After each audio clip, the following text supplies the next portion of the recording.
Hello, Internet friends. Join us as we jump down the rabbit hole into Wiki Wonderland. Each week, we take an unexpected adventure around the internet to learn about all of the weird, wonderful, unusual, fascinating, historic, and hilarious facts out there and bring them straight back to you on the Go Ask Alice podcast. We guarantee you'll laugh, you'll gasp, you'll learn something totally unexpected each week as we explore the curiouser and curiouser.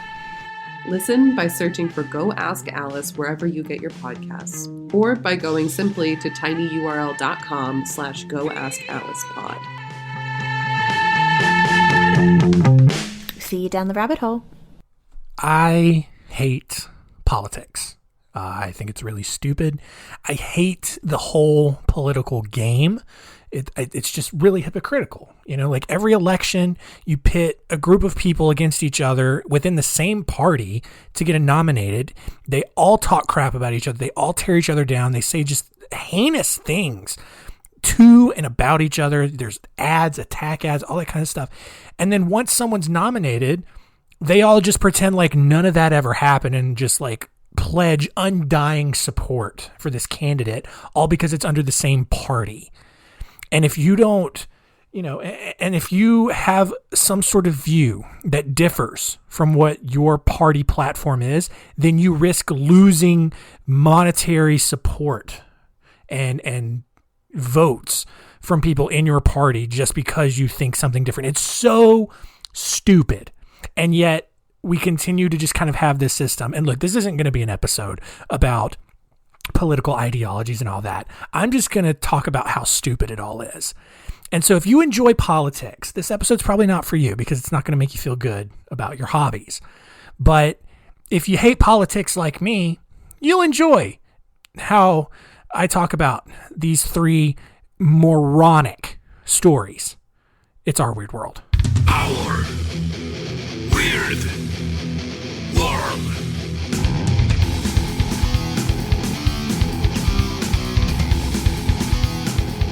Welcome to Our Weird World. I'm your host, John Henson, and this week we are looking at some dumb political decisions.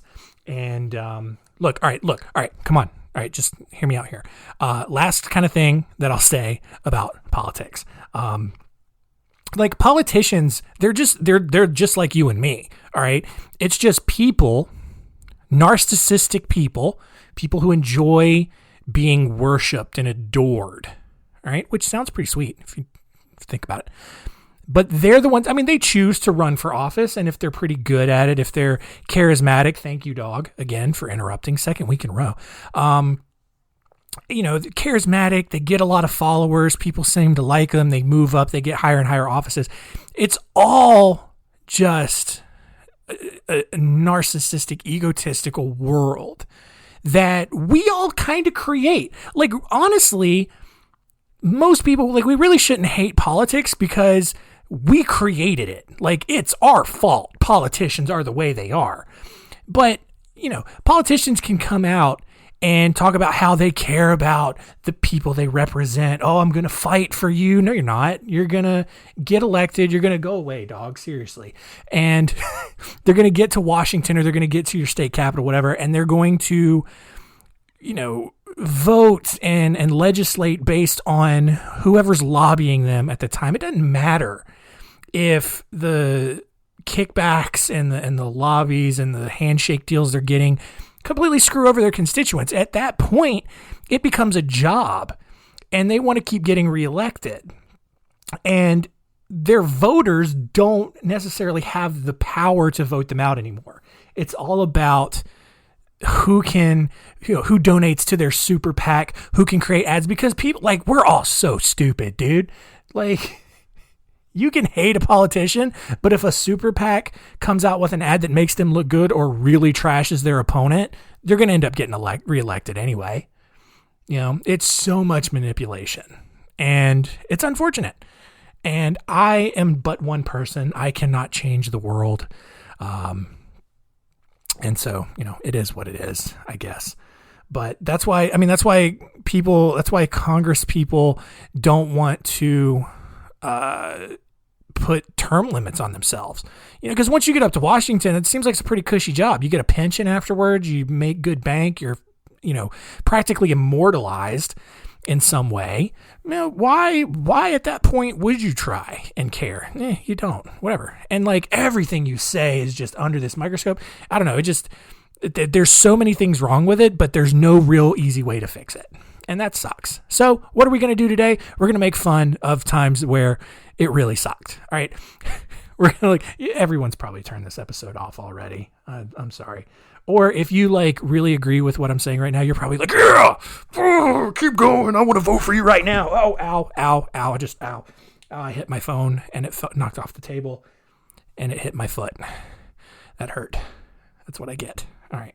We're going to look at the Indiana Pie Bill, the Hippopotamus Ranch Plan, and Byron Low Tax Looper. Let's jump into story time.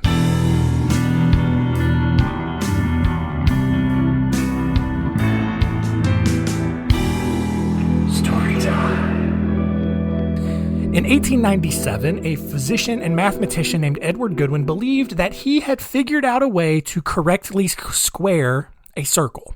All right. This, of course, is ridiculous for two reasons. One, you cannot geometrically turn one shape into another shape with numbers. And number two, you cannot perfectly square a circle because that's just not how math works. All right. But the people of Indiana, who have long just said, screw it, when it comes to anything logical, they were determined to try to officially square a circle. All right. And if you're kind of confused right now, go back to, algebra in elementary school or whatever, when you square a number, 2 squared is 4, you're just multiplying that number by itself. And then a circle, traditionally, you can't do that because you have a circumference, a diameter, and a radius. And so you cannot, therefore, square a circle because there's no real sides to... Anyway, I hated math, but at least I understood that you can't square a circle.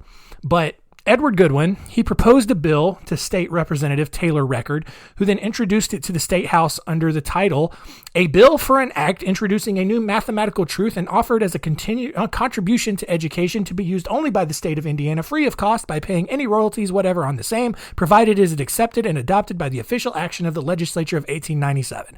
That is the whole title of the bill.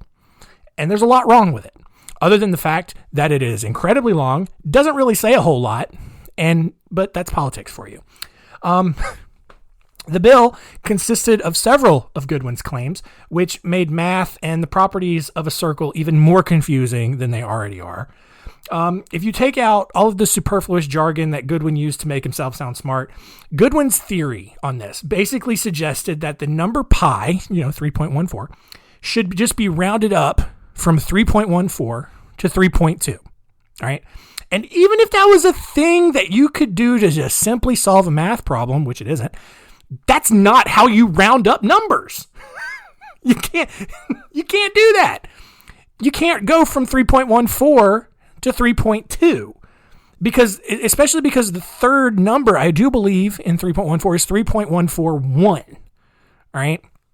So the rules of rounding, it has to be 5 or greater if you're going to round up. Anything less than 5, you round down. So you have to, according to Goodwin, you would have had to go from 3.14 to 3.1. And that still doesn't work. But Goodwin didn't really care about that, apparently. So either way, the math just doesn't work out on that. When Goodwin's bill arrived on the floor of the Indiana House, no one knew what to do with it because it's Indiana. They don't believe in math. They have no idea what he's talking about. One representative from Bloomington referred it to the Finance Committee because, hey, there's numbers in finance. Let's see if they know what to do with it. Instead, it was sent to the Committee on Swamplands because that's exactly where you send things like a math bill. What is the Committee on Swamplands going to do about Jesus Christ? The Committee on Swamplands sent it to the Committee on Education, probably appropriate, who actually passed the bill and sent it to the Senate. What is going on in Indiana? The Committee on Education, who is responsible for... I got really loud there. I'm looking at my levels. I kind of overmodulated a little bit. I'm sorry. I'm sorry if you had to turn it down. I will do better. I'm so angry. Politics. I hate politics so much. But the Committee on Education looked at this and was like, I mean, does anybody here understand math? Did anybody here actually pass math class? No. Reginald, you completed geometry? You got a D in it and they passed you anyway? That's incredible, dude. Man, we didn't even make it past algebra. That's pretty sweet. So what do you think about this bill? Makes sense to you? Yeah, I agree. I think, the Indiana school system, it's pretty hard on them right now. From South Bend all the way to Terre Haute, even though geographically those two cities are on the same side of the state. I'm bad at geography. I'm in the Committee on Swamplands. What do I know? No, wait, I'm in the Committee on Education. I don't even know what committee I'm in for this bit. That's how stupid I am because I'm from Indiana. And yeah, I hate the state of Indiana. Like, look, here's the thing. I have an ongoing bit that I've probably never even mentioned on this show about South Carolina. Like, I hate the state of South Carolina, but I genuinely, for some reason, hate the state of Indiana. There are no good redeeming qualities about the state of Indiana for me. I've been there once. I drove from Terre Haute to Indianapolis down to whatever that city is on the other side of the Ohio River across from Louisville. All right. Nothing. Just nothing. They got a bunch of dumb rules. They got a bunch of dumb people. It sucks. It is a terrible place to live. All right. This story just solidifies that for me. And this happened back in 1897. So look, I get it. People weren't as smart. We didn't have the technology that we did now. But even if this happened in 1997, it wouldn't surprise me because this is how stupid the state of Indiana is. Anyway, this bill where they were going to try to force feed 3.14 to round up to 3.2 to somehow make it logical to square circle, made it to the Indiana Senate. And when the Senate read the bill, they were equally as confused by all of this, but still actually almost passed it because it makes perfect sense to make a law out of something that no one understands. They were going to make this a law, but it wasn't until Purdue University professor C.A. Waldo spoke to the Senate and reasoned that they had no power to define mathematical truth, probably because he made some argument about how God invented math and you can't change the rules that God invented, even though I don't know how you make that logical jump, but it probably worked.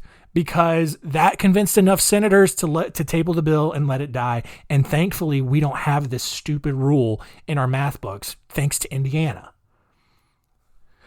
I got so heated for no real reason. I just hate Indiana so much. I really do. Our next story here is an equally dumb story, but I don't know. I like this one a little bit more. In the early 1900s, there was just this massive amount of immigration that resulted in a lot of overpopulated cities on the East Coast. And with more people comes the demand for more food, which at the time was not being met. Ranchers out west couldn't get meat to the east in time to keep it fresh because it had to be transported by train. Refrigeration was not great at the time, and the East Coast was running out of rangeland for cattle and other protein sources. And both of these issues led to a huge spike in meat prices on the East Coast. And so something needed to change, and fast. And two former United States spies had an answer. All right. Hippopotamuses. All right. Hear me out, you guys. These spies had encountered hippos during a trip to Africa. They saw their size, and they reasoned that since camels had adapted well to the American desert before the Civil War, the hippos would be a logical import. Side story here. If you remember, I can't remember if I did this story back on the Wild West or not, but like one of the early episodes last year. But there was a camel troop, I guess, out in Texas and the American West during the Civil War. They had brought camels over from Africa. The camels adapted really well to Texas and the American Southwest, and they were being used quite a bit. They're not used so much now, but camels were totally a thing. Let me see. Where did I go? Here we go. Louisiana Congressman Robert Broussard heard about this hippo theory, and he kind of made a jump that hippos could solve another problem going on in his state. So back in 1884, if we rewind a little bit, a visiting Japanese delegation brought hyacinth to New Orleans as a gift for the World's Fair. The flowers on the hyacinth grew quickly and took over the rivers and the bayous throughout southern Louisiana. And Broussard knew that hippos loved eating hyacinth. And so he introduced H.R. 23261, the Hippo Bill, which called for $250,000 to bring as many hippos as that money could buy and drop them in the bayous to combat the invasive hyacinth. Now, here's where it was kind of genius. That bill kind of solved two problems. First, the hippos would clean up the rivers and the swamps, returning them to their original murky and incredibly dangerous glory. And second, the hippos could provide a new sustainable meat source for the United States since they inhabited an area that wasn't exactly cattle friendly to begin with, because alligators. The bill actually got a lot of support around the country, including President Theodore Roosevelt, who likely just enjoyed the idea of going down to Louisiana and go on a hippo hunt. Others supported the idea out of sheer ignorance, mainly because people were unaware of how terrifying and incredibly dangerous the bayous already were, and that adding hippopotamuses, who do not hesitate to maul anything in their paths, would make that way worse. All right. And thanks to the Department of Agriculture, who didn't think the hyacinth overgrowth was that big of a deal and also didn't want Cajuns running from 3-ton swamp cows, the Hippo Bill was actually rejected by one single vote, and it was never really brought back up again. So one vote could have decided a huge difference. You know, you could go down to New Orleans, going on those like airboat tours. You can see, you know, we could live in a world right now where you could do that and not only see alligators, but also see hippos in the bayous. That is insane. And then you'll just have like these friggin' Cajuns, like, you know, I don't want no going down there. Gonna go down there to the bayou. Gonna get some gators. Gonna get some crawfish. And we're gonna get some hippos. And we're gonna have us a nice big boil. Gonna get some hippo steak. Gonna season it all up right on nice. Yeah, get some of that there Cajun season. Get that cayenne pepper in there, boy. Gonna throw in there with some corn, some sausage. Get some andouille sausage in there. Then we're gonna throw in our crawfish. Crawfish gonna celebrate that a little bit. And we're gonna heat it up right now. You gonna see that hippo? You gonna cook it like steak. Gonna cook it like steak. A little bit gamey, but you get enough seasoning in there, it's gonna taste all right. Oh, I love my Cajun accent. Cajun accent's real good. Part of me does want to have like a hippo steak. I bet that's pretty good. You know, like they stay in water all the time, so it's probably not like super tough and super gamey, because it's not. I don't think hippos are like really active. They just kind of hang out in the water all the time. They're just really strong, and they eat a lot of grass. Maybe they eat meat. I don't know what hippos eat, you guys. I don't. But it's probably pretty tasty. So, I don't know. Maybe one day.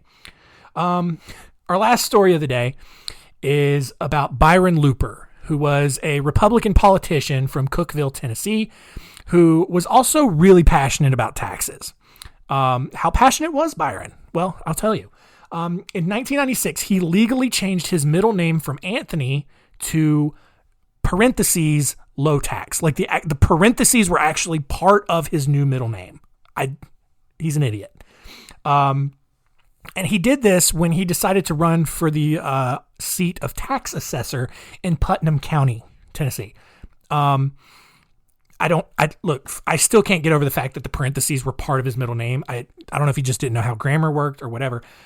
But also, like, why are you putting this much effort into the tax assessor of a rural county in Tennessee? All right. Like, look, I'm sure you've never been to Cookeville. It's like right off I-40, probably like 45 minutes to an hour outside of Nashville. Not a lot going on out there. All right.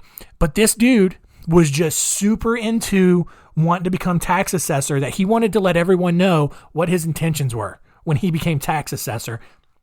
Low taxes. All right. And here's the thing, though. During the campaign, Looper refused to make public appearances or participate in any debates. Who's debating the tax assessor in a county election? What is going on in our country where this is a thing. Instead, and he did this on purpose because he wanted his reputation and all of the political slandering that he was doing to do all of the work. And somehow it actually did work. Looper won the election, beating out a 14-year incumbent using nothing but negative attack ads that probably weren't even true to begin with. Like, that's why I hate politics right there.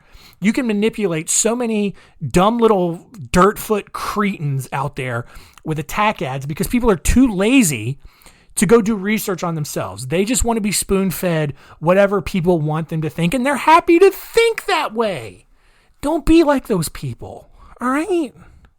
Be better, please. Thanks. Thank you. So what did he do now that he's the prestigious tax assessor of Putnam County?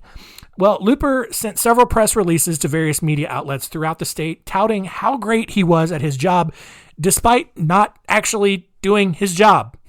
Instead, Looper was taking way more vacation days than he actually had, and when he was assessing taxes, he was doing it improperly.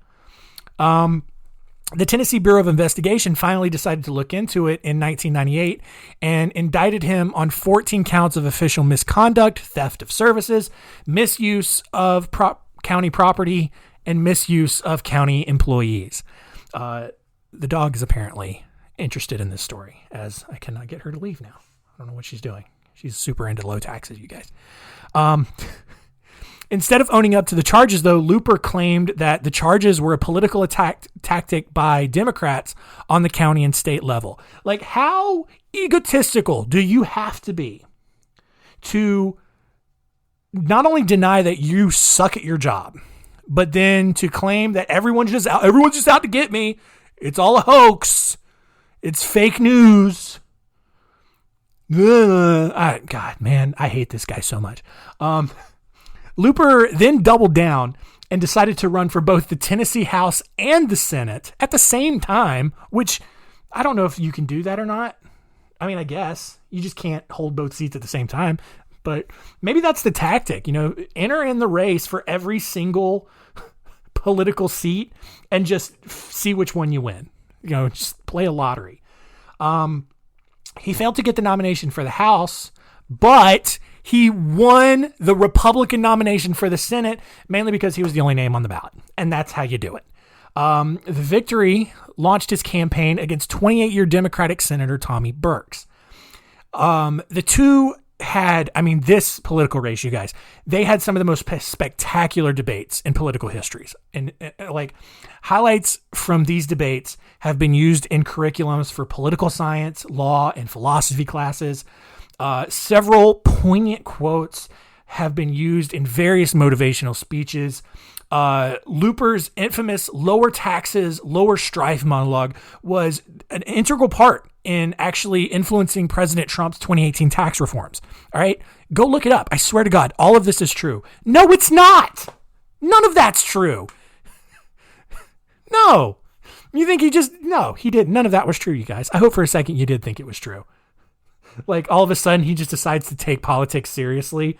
Like, he's never participated in a debate or actually done his job up to that point. And then all of a sudden, he's like, well, God, I am running for Tennessee state senator now. I guess I'm going to just go full politician and do all that. No.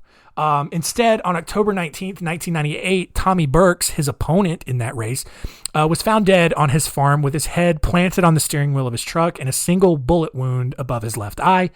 It took authorities probably all of 30 seconds to figure out that it was likely Looper who had orchestrated the murder, and he was arrested in Hot Springs, Arkansas a few days later. As for the election, due to Tennessee state laws, anyone who died before the election needed to be removed from the ballot. But if the election was to take place within 30 days, the deceased's party could not nominate a replacement, and this left Looper running completely unopposed.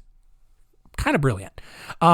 Charlotte Burks, Tommy's widow, was actually pushed as a write-in candidate by the Democrats, and thanks to a lot of grassroots campaigning in the final days of the election, Burks' widow actually ended up winning with 30.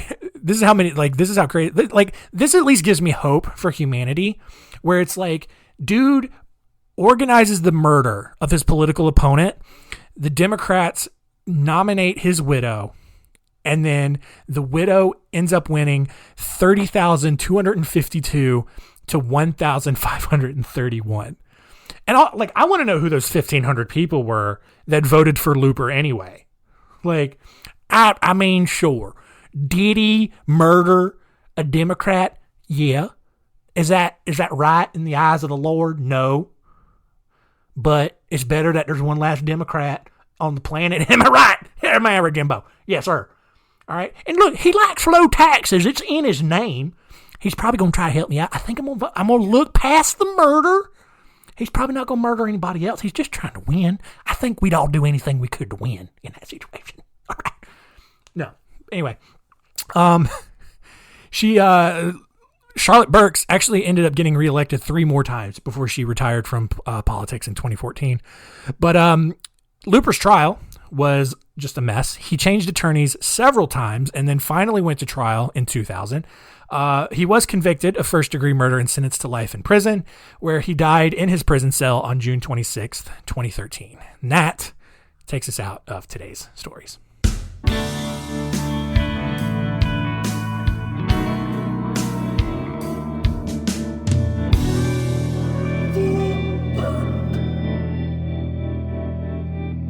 So there we go. Politics, pretty stupid, but I don't know. I got more fired up about these stories than I expected. Like, I thought this was going to be a pretty short episode, but I've also gotten really good at going off on tangents, and that's what happened here. So hopefully you enjoyed that. I don't know. Let's see instead what we learned today.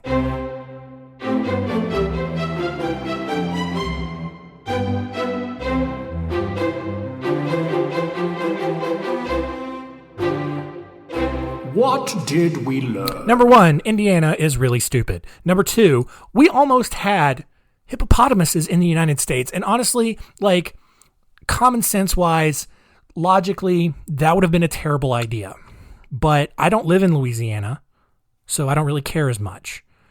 And it also would have just made it more entertaining, I think. But from an ethical sort of safety standard, would have been a bad idea. But man, I kind of do really wish we had hippos in the bayous right now. That would be really sweet. And number 3, look, I'm all for participating in your local government. All right. That is where you're going to influence the most change. All right.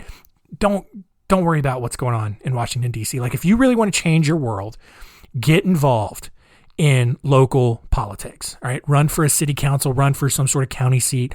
I cannot stress this enough. All right.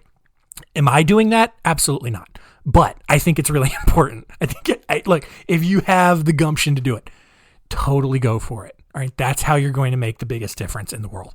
But look, remember that it's a county seat or a local city seat. All right. Don't go all out. Don't change your name. And don't murder your opponent, all right? If you can't win an election just from being a good person and putting forth some good ideas, then that's just not meant to be. But don't murder them. That's really silly.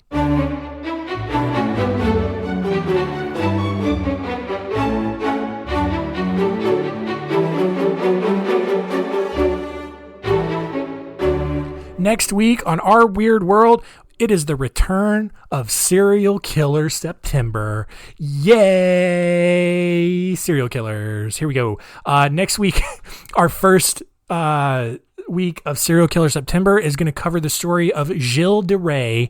He was a French killer who worked in the 1400s. We are going medieval to start Serial Killer September, and it's going to get pretty dark pretty fast. So can't wait for that. Going to be a lot of fun. Thanks for listening. Sorry if I offended you or got on your nerves with my political ramblings today. Actually, I'm not sorry. Look, we're entitled to our own opinion. As long as you recognize I have mine, you have yours, we can all get along. It's fine. All right, cool. We all good? We feel better about it? Good. All right. Thanks for listening. Tell all your friends. Keep it weird.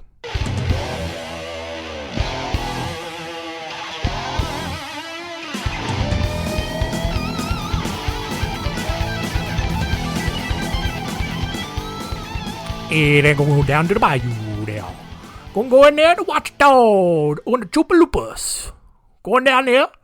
Hey, there, you know that Jitsi Roll down there from the Cajun land and down there in Louisiana. Then she killed her mama. That's right. Jitsi Roll Blanchard. She probably didn't like that crawfish. That's why she left. Going on there to Slidell. Going there down in Nowlet. Go get some beignets. Yeah, right there, get that crawfish. Yeah, boy, yeah, so. In that holy trinity, that garlic, onion, and celery. In that jambalaya and that gumbo, that's etouffee. That's what you got to do there. Get you that big pot, big old pot there, make that jambalaya. Get some rice, all right? And then get that trinity there, that garlic, onion, celery. And then you're going to take your crawfish. Get some potatoes. Don't get no corn. Corn out there for that low country boy, all that South Carolina stuff. They don't worry about that right there. Then you're going to just put all that in the pot. All right? Get your cayenne pepper, little red pepper flake. Make it all nice and zesty spicy.